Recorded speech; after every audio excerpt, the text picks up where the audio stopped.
established a new office of the head of the state, we can say. We still had, during the occupation, the president, the government, Czech president, Czech government, kind of autonomy in the German Empire, as we agreed with the Nazi occupation. But these people, in reality, were without any power, right? More like puppets of the Nazi regime. This new person who was really in charge, like a governor, we can say, was also the chief commander of the local occupation force, 250,000 German soldiers we had in the protectorate during the occupation. So this new man in charge, that was the so-called protector. Again, that comes from the word protect. Right? We were the protectorate, we were officially protected, so we had the protectors. And the first protector that we had between March 39, the occupation, and September 41, that was actually a very old German general from the First World War. Hitler sent him to Prague for his retirement because he was thinking this was going to be easy here with the Czechs. But I told you by the House of the Black Madonna about the strong Czech resistance, that secret groups with the radio stations. Because of the strong Czech resistance, the productivity of the protectorate within the months and the years basically decreased. The regime was not very tough. The Nazi regime during the first 2.5 years was not very tough, as the protector was quite old and kind of weak, we can say. So at the beginning it was not really an issue, these resistance, the regime was not really tough, was not really hard. But in June 41, when Hitler attacked the Soviet Union, suddenly the regime needed the Czechs to really produce 100% for them. And because of the strikes, because of the sabotages, the productivity decreased. So basically the regime needed to get rid of the strong Czech resistance. And that's why in September 41, Hitler decided to replace the old German general, to replace the old protector with this man, with Reinhard, Heydrich. Heydrich was just 37 years old and he was already number 3 in the Nazi hierarchy. After Hitler and Hitler, he was like the third most powerful. Fanatic Nazi, of course, one of the SS chief commanders. He was supposed to be the next Führer of the German Empire. It's one of the Hitler's favorites, we can say, right? Terrible person. And this man came here to Prague in September 41 as our new protector. What actually made him so powerful was that he was the chief commander of the Nazi secret police and the intelligence. So he knew basically everything about everyone important in Germany. So everyone was afraid, right, of this man. And this man came here in September 41 as our new protector. And not just in September, he came here, he took the office symbolically the 28th of September, which is St. Wenceslas Day. Right, it's our national holiday, really like, you know, the Czech National Day. Right, so symbolically, he took office the 28th of September 1941. And he started right away with many changes. Thanks to his secret police, he very quickly discovered all the secret groups of resistance, all the radio stations, including the one in the House of the Black Madonna. And that's why I told you there that the resistance was strong just during the first 2.5 years, till September 41. Because in September 41, this man came to Prague as our new protector. Very cruel policy. Came here with Heydrich. Imagine just during his first month in office, he executed 5,000 Czech people. Within a month. So he got many nicknames, like the Butcher of Prague, for example, or the Hangman. He was aware of that nicknames. He was actually proud of them. Hated the Czech people and wanted to exterminate us. We were supposed to be, according to his plan, we were supposed to be exterminated right after the Jews. We were the second ones on the list. That was his idea, that was his plan, what to do with the Czechs here in this territory. Right? This was supposed to be Germany, right? Prague was supposed to be 100% German-speaking city. So till today we say about times of Reinhard Heydrich here, 41, 42, that were the worst times for the Czechs during the whole war, right? And this was something that, of course, didn't like the exile government in London. Remember the exile government? Right, the politicians who escaped after the occupation. No, actually comes their time. They decided to do something about this bad situation home, because it basically politically started to look like, in the eyes of the West, especially Churchill, that we are really becoming part of Nazi Germany. No messages coming through the radio stations, no evidence of big resistance activities here in the protectorate. Industry, right, producing large amounts for the German army. So the exile government decided to do something about this, and they decided to kill Heydrich, to assassinate the protector. And how did they want to do that? And now comes the main part of the story, right? Very well covered in especially Anthropoid movie. They decided to send here to the protectorate 2 of our brave exile soldiers so that they kill Heydrich. The soldier on your right is Josef Gabčík and the soldier on your left is Jan Kubiš. Kubiš was Czech and Gabčík was Slovak. symbolically, right? Czechoslovakia. These two soldiers were chosen for this very important secret mission of assassination of Reinhard Heydrich. They were trained in Scotland in autumn 41 as paratroopers and special forces. They basically got the best training available in that time, and they really paratrooped here in the Protectorate successfully in December. And they started to plan the assassination. How to kill Heydrich, how to kill the Protector, again number 3 in the Nazi hierarchy. And they found out during their investigation that Heydrich fortunately didn't care much of his protection. Every day at 10:30, he was passing this one curve in Prague A, that's the northeast of the city, and he always traveled alone, just with his driver, and in an open car. He was that self-confident, he wanted to show to the Czechs that he was like untouchable. Every day at 10:30, he was passing this curve. He was on his way from his residence, which was in one of the villages, like 5 kilometers north from Prague, to the suburb, and he was on his way to the Prague castle where he had his office. So basically on his way to work, every day at 10:30, he was passing this curve, and our two soldiers decided to strike right here, because they knew exactly when Heydrich was going to pass.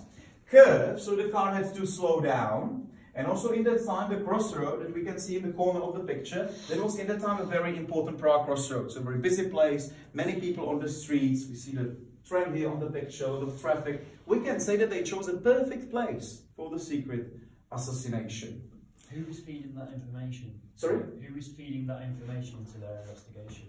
No, because they were, you know, because they paratrooped here in December, and they still, it actually took them really long time to figure this out, because they still had to go to work, right? They were here undercover, they were hiding, actually, right? They were going to work, and like in the free time, you know, they were planning how to, first they wanted to attack the train, etc., right? And then after 5 months, they finally realized that the best option would be to strike here at this place. 27th of May 1942, right? So after 5 months, they paratrooped in December, and in May, they finally, you know, could actually attack here at this place.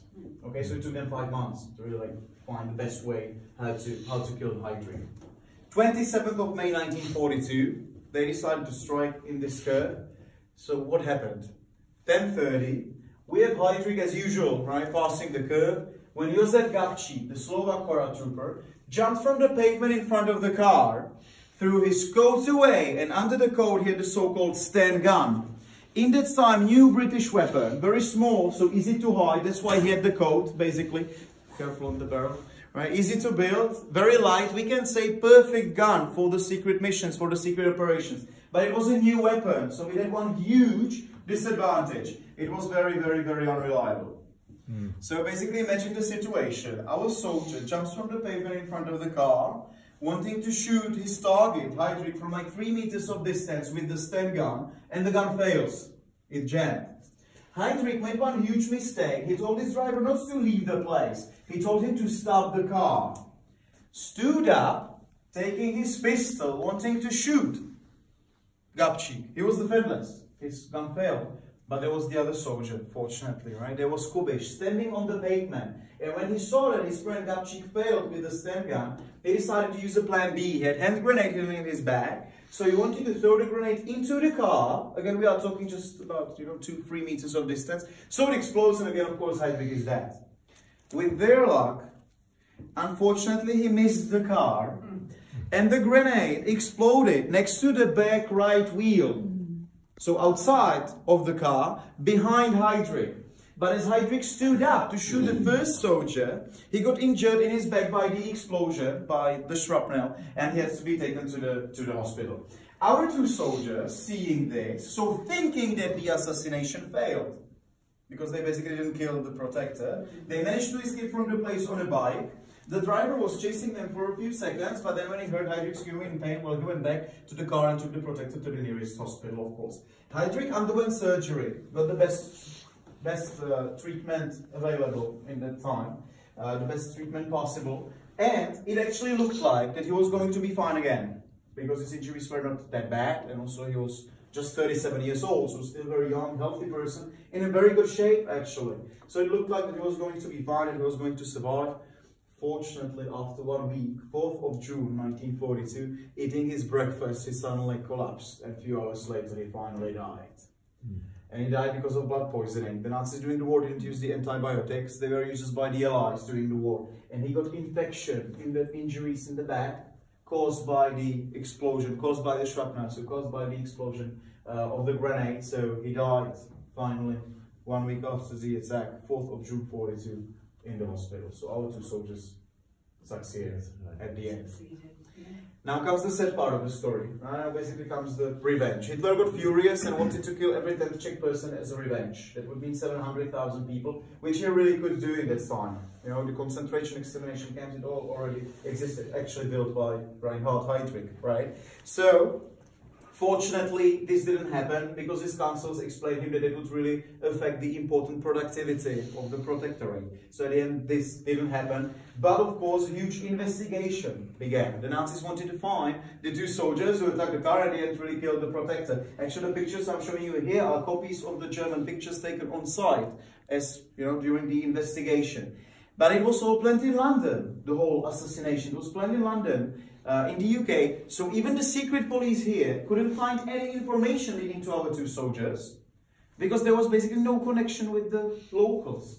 And that's why 6 days after the death of the protector, 10th of June 42, the Nazis committed the worst and also the best known war crime committed in the protectorate during the whole war. Someone here has been to Lidice. Yeah, you were in Lidice, yeah. So 10th of June 42, SS soldiers came to a small village called Lidice, approximately 20 kilometers to the west from Prague. And in the morning, the soldiers directly shot all 173 men older than 14, and all the women and children were taken to concentration camps. Then the village was completely destroyed, leveled. So it's not there. There's of course a huge memorial and museum, but you would never say that there used to stand a village with 500 inhabitants. There's 1 tree left. There's 1 tree and that's it. All the people there in Lidice, in the village, were innocent. They had nothing to do with the assassination. The Nazis just basically wanted to show the power, wanted revenge, we can say.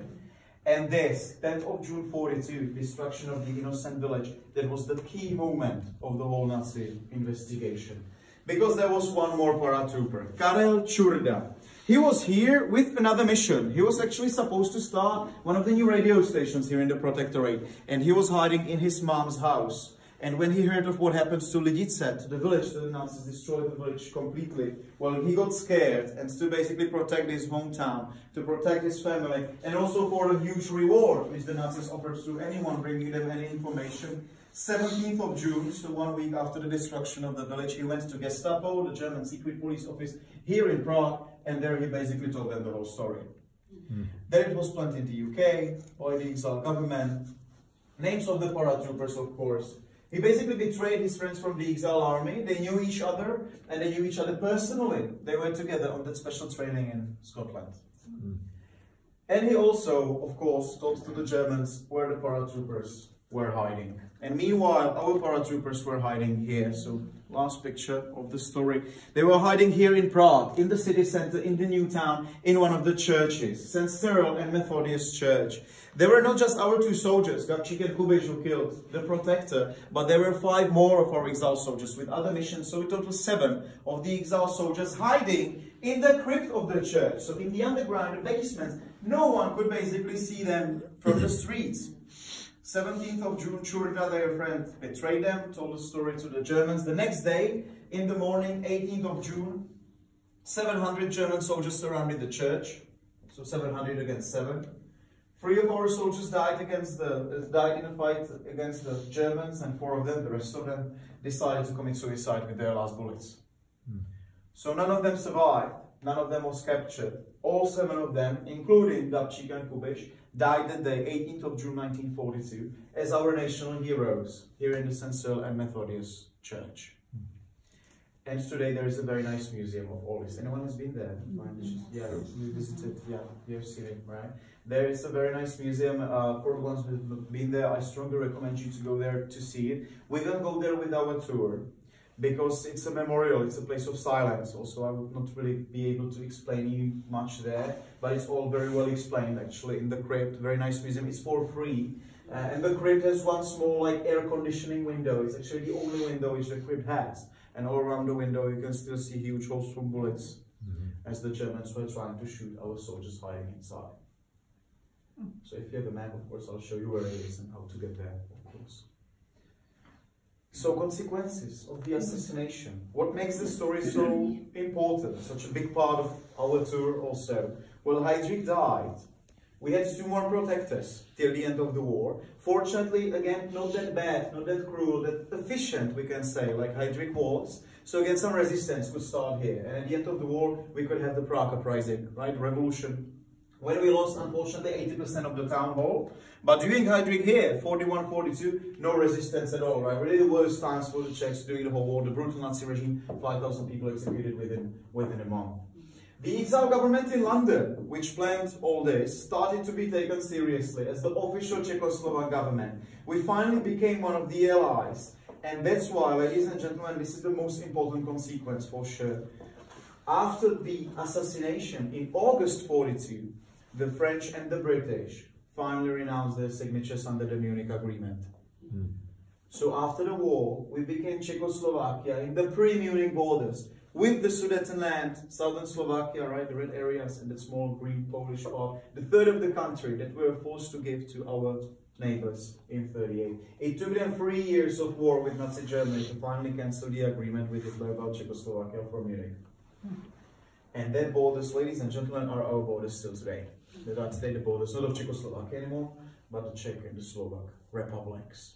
The traitor became very rich, became one of the co-workers of the secret police, actually, and in 1947 he was publicly hanged as a national traitor.